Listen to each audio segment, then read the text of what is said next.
नमस्कार, मैं हूं मोहम्मद आसिफ और आप देख रहे हैं एसपी नई न्यूज। दूसरे चरण का मतदान खत्म होने के बाद, पहले चरण का मतदान खत्म होने के बाद अब तीसरे चरण के मतदान को लेकर तमाम पार्टियां जबरदस्त तरीके से रैलियां कर रही हैं, प्रचार कर रहे हैं, डोर टू डोर जो है लोगों से मुखातिब हो रहे हैं और अपने पार्टी को लेकर जो है उनसे रिक्वेस्ट कर रहे हैं कि हमें वोट दीजिए। एक बात। दूसरी बात, तीसरे चरण में हम आपको ये बताने वाले हैं कि आखिर किस पार्टी का बोलबाला रहेगा, किस पार्टी से मुकाबला है और किसका सबसे बड़ा इम्तिहान है, वो मैं आपको बताने वाला हूं। आइए पहले शुरू करते हैं।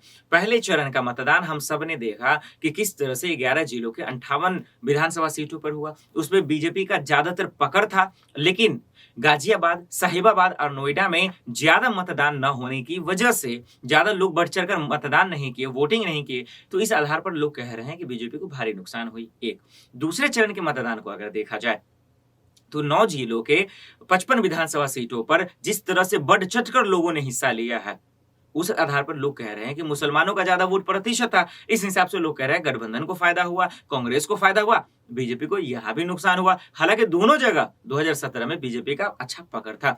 अब तीसरे चरणों में कहा जाता है कि बीजेपी का यहां गढ़ है और यहां गठबंधन को नुकसान होने वाला है, कांग्रेस को नुकसान होने वाला है। तो ये कांटे की टक्कर होगी पार्टियों में कि जिस तरह से प्रियंका गांधी तैयारियां की, रणनीति बनाई, प्लान बनाए, उस आधार पर इनके गढ़ में किस तरह से जीत पाते हैं, ये बड़ा सवाल रहेगा। गठबंधन का क्या रोल रहेगा, ये सवाल रहेगा। और बीजेपी का मुकाबला कौन करेगा तीसरे चरण में, ये सबसे बड़ा सवाल रहेगा।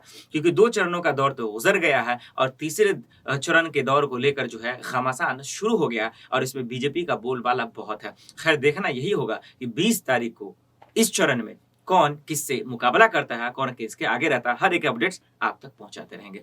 फिलहाल के लिए इतना ही, बाकी खबरों के लिए देखते रहें एसपी9 न्यूज।